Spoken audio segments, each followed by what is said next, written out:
The constant notifications, the pressure, the endless stream of opinions and bad news. It feels like you're caught in a storm, and you can't hear yourself think, let alone find a clear direction. There's an ancient story about a man who was in that exact spot. His name was Elijah. Now, Elijah wasn't just anyone. He had called down fire from the sky.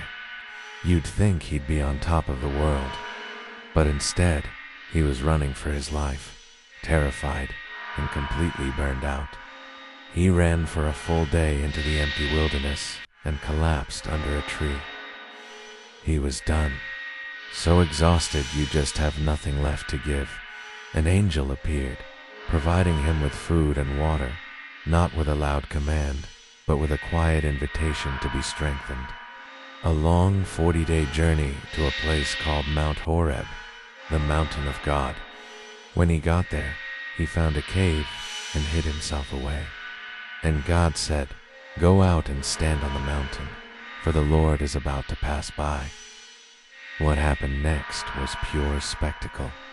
A powerful wind, so strong it shattered the rocks on the mountain, tore through the valley, a destructive, deafening force.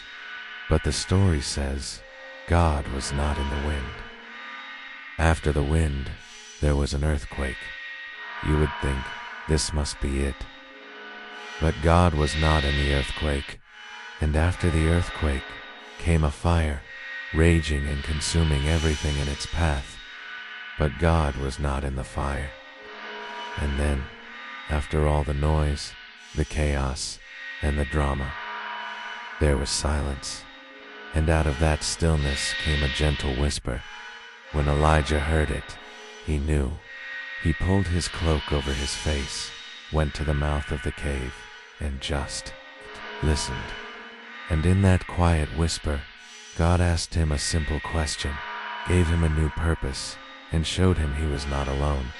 The story of Elijah reminds us that God's voice, the guidance we're searching for, often doesn't come in the earthquakes of our lives, doesn't scream over the noise of the wind or the fire.